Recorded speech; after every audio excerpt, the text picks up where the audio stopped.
Olá, mais uma live, mais uma entrevista super importante em tempos aí de pandemia. Hoje nós vamos falar com a doutora Eunice, ela é a diretora clínica da Casa de Saúde Estela Maris, o principal hospital de Caraguá, que agora em maio vai completar 68 anos, então quero dar boas-vindas a todos os internautas do Portal Litoral em Pauta e principalmente a doutora Eunice. E aí já faço uma primeira pergunta para você se apresentar, falar um pouquinho sobre esse cargo que você exerce aí dentro do hospital e um pouquinho do hospital, né? Porque já passamos por catástrofes e outras situações delicadas. Boa tarde, doutora.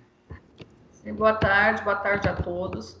Eu sou Eunice, sou médica, trabalho aqui no hospital na Casa de Saúde Estela Maris há 17 anos e atualmente como cargo de diretora técnica, né? E antes de qualquer coisa, eu gostaria de fazer um agradecimento a todas as pessoas, os profissionais da área de saúde, que trabalham incansavelmente pelos pacientes. Em especial, gostaria de agradecer a todos os profissionais que estão lidando diretamente com os pacientes com caso suspeito ou confirmado de Covid-19, né? Nossa gratidão e o respeito a esses profissionais. Gostaria também de declarar o nosso respeito aos pacientes e familiares desses pacientes internados com isolamento respiratório, né? Ter um familiar internado não é fácil, né? E no momento que esse familiar se interna, ainda em isolamento respiratório, é mais difícil ainda. Então, todo o nosso respeito a esses pacientes e a essas famílias. Pode falar um pouquinho, agora só um pouquinho do histórico do hospital, que tem 68 anos, enfim, que já passou aí por por algumas fases delicadas, né? A Casa de Saúde Estela Maris foi fundada em 1952, com o propósito de atender as pessoas, de ajudar as pessoas dentro do princípio cristão. E de lá para cá já enfrentou várias crises, né? Inclusive inundação da cidade em 1967. Bom, e agora nessa pandemia do Covid não é diferente. Nós vamos continuar lutando pela vida e vamos nos manter erguidos nesse trabalho, com o objetivo de ajudar aos pacientes e as famílias também. Agora, então, vamos ver como que o hospital se preparou antes mesmo da confirmação dos casos suspeitos, né? Porque a gente foi vindo da China, se espalhando pelo mundo, e aí já começaram as reuniões. Quais foram as medidas tomadas aí até que os primeiros casos começassem a aparecer? Bom, desde o início da pandemia mundial, mesmo antes que houvesse casos suspeitos na nossa cidade, nós, do hospital, nós começamos a nos organizar para a possibilidade de atendimento desse paciente suspeito ou até confirmado de Covid-19. A primeira ação que nós tomamos foi criar um comitê de enfrentamento ao Covid. E a partir deste comitê, nós criamos o plano de contingência. Esse plano é o quê? São medidas, são ações de adequação ao hospital para que fosse possível atender esses pacientes, né? Então, a primeira ação foi em relação a EPIs, né? Adequação para atender esses pacientes e proteção dos funcionários, né? EPI Então, só aí falando que são os equipamentos de proteção individual aí dos profissionais de saúde. sim, esses EPIs são esses equipamentos de proteção individual, né? Porque evita que o funcionário se contamine. E além do equipamento, todos os materiais necessários para atender esses pacientes. Junto esse um treinamento dos funcionários de farmácia, né, de fisioterapia, protocolos de um modo geral de entrada dos pacientes no hospital.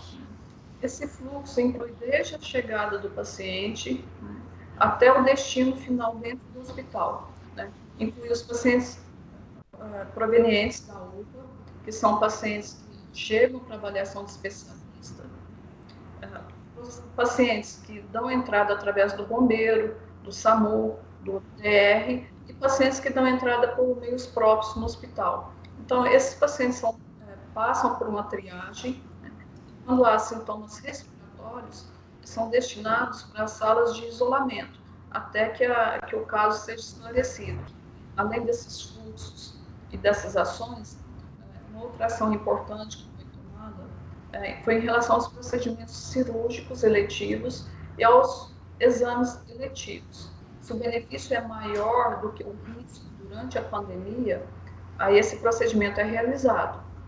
Por exemplo, se um paciente precisa de uma cirurgia e o benefício de imediato é maior do que o risco da pandemia, aí a cirurgia não é cancelada.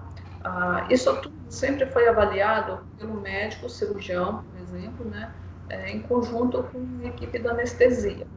Então, nós fizemos um planejamento dos procedimentos eletivos. Então, as cirurgias continuaram, o que estava marcado, mas aí é só avalia, então, como é que fala, a urgência disso, se a gravidade?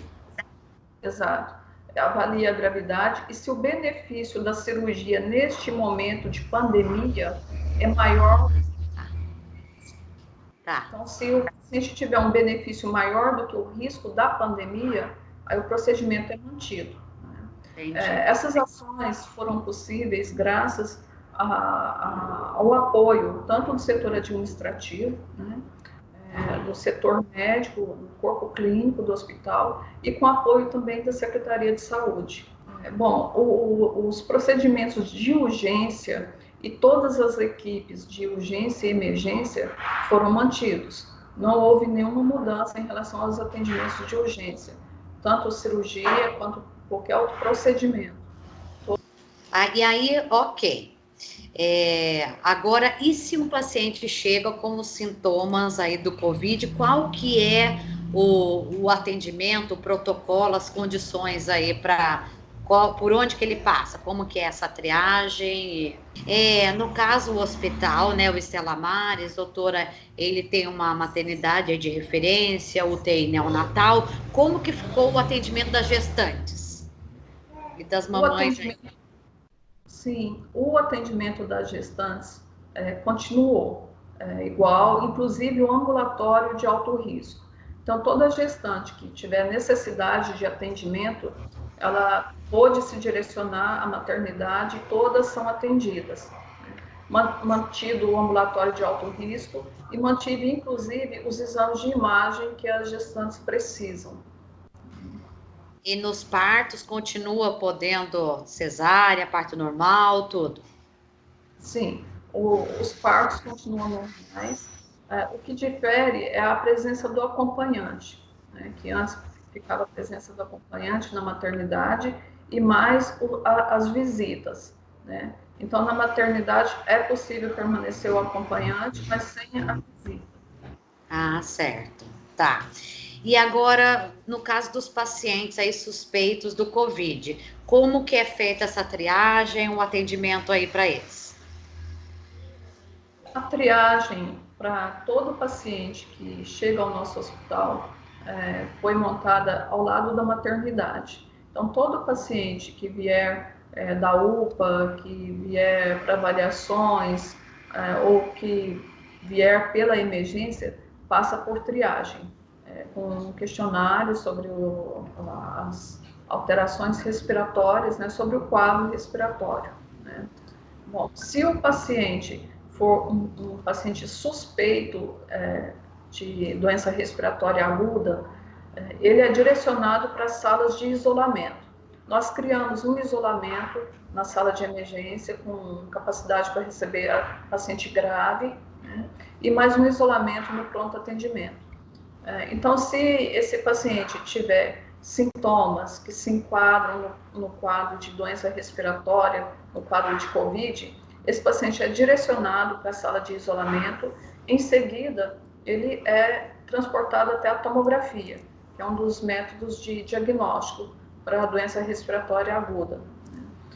Depois que o paciente fizer a tomografia, se for realmente um quadro sugestivo de doença respiratória aguda, esse paciente é avaliado pelo médico, avaliando também o resultado da tomografia, e depois disso direcionado ou para internação em UTI, se for necessário, ou internação na enfermaria de isolamento respiratório.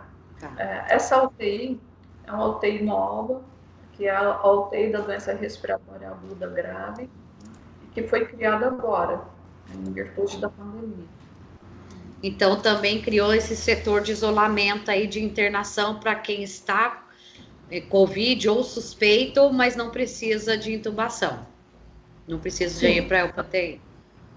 Sim, nós criamos uma UTI de 7 leitos, a UTI de doença respiratória aguda, com 7 leitos, que é possível atender os pacientes graves, né?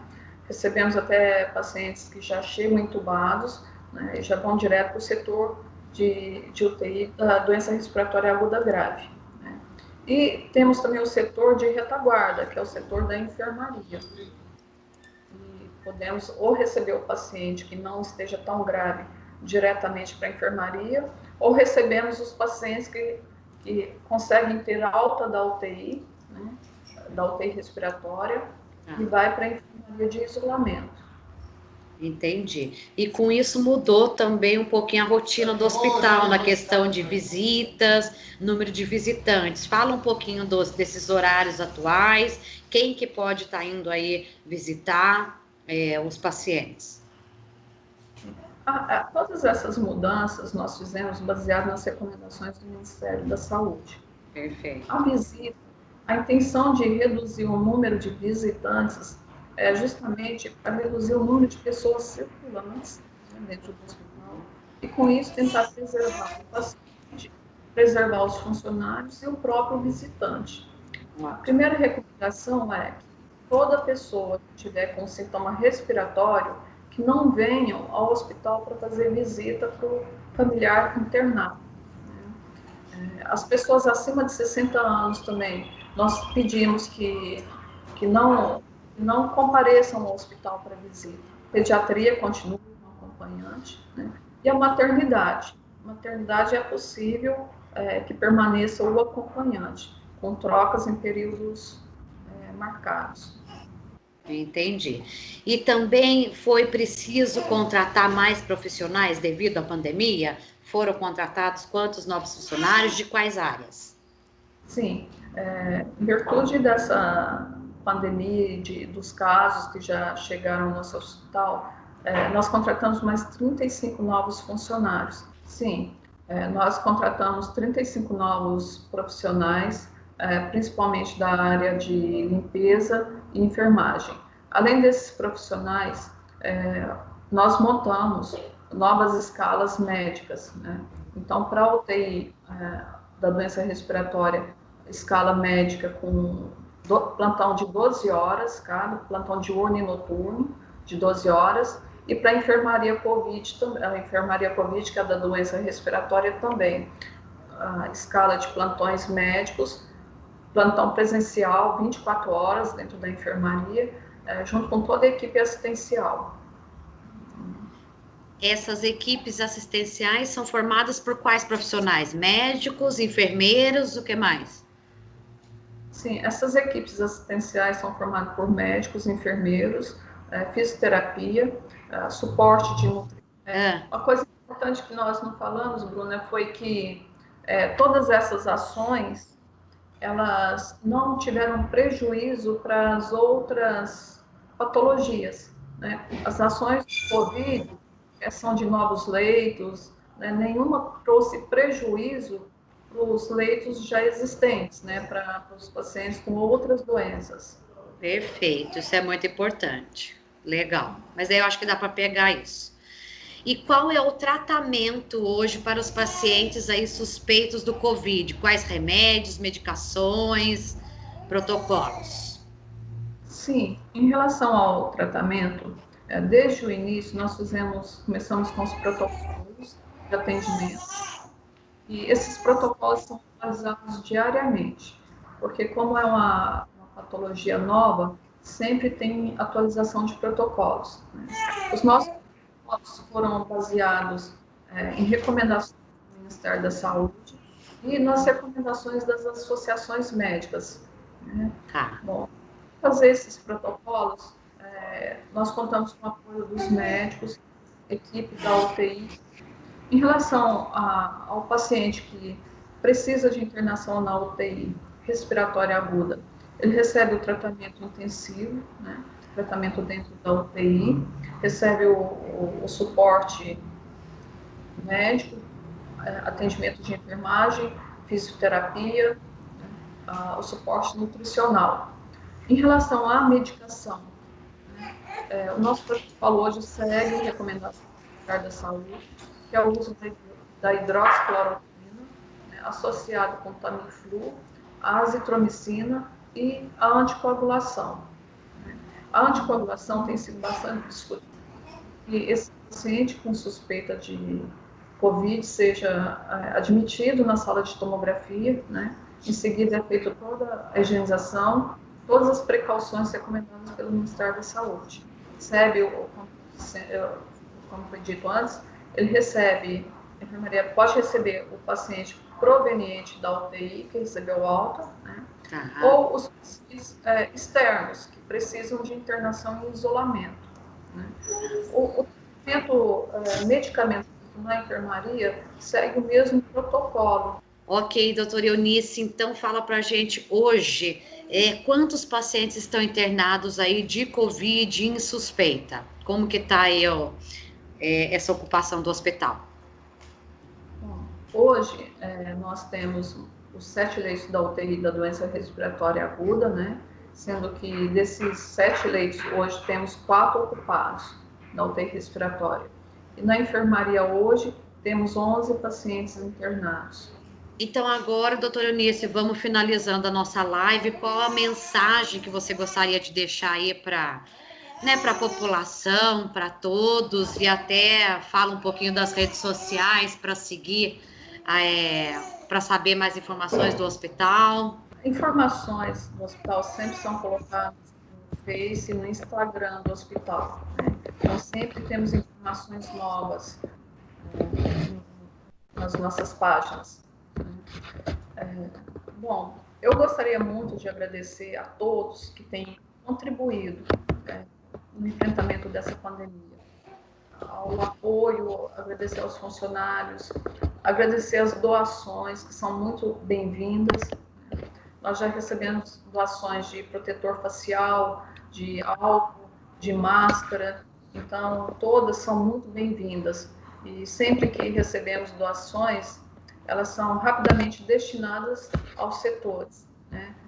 Além desses materiais, recebemos também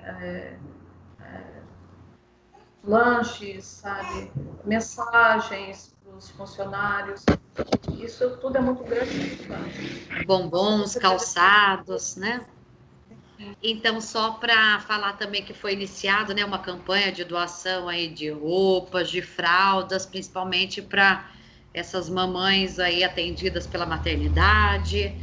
Então, quem quiser também está aberto aí para doação de roupas e alimentos, né? É só levar aí na entrada aí do hospital. E eu queria agradecer, doutora Eunice, né, principalmente aí todos os profissionais da saúde, né, como vocês estão colocando a vida de vocês em risco. Então, eu estou aqui apenas sendo uma porta-voz de muitos internautas aí do portal Litoral em Pauta, que ficamos muito, como é que fala, gratos por toda essa dedicação aí de vocês. Obrigada por todos os dados. E eu queria também pedir para quem aí não curtiu, tá curtindo as redes sociais do portal, no Facebook, no Instagram, e vamos estar disponibilizando também essa live, né, nas redes sociais do hospital. Então, acho que é isso. Gratidão, muito obrigada. Tem mais alguma coisinha? Então, tá bom. Então, valeu. Eu que agradeço, e vamos passar por tudo isso juntos. E vamos sair mais fortalecidos ainda.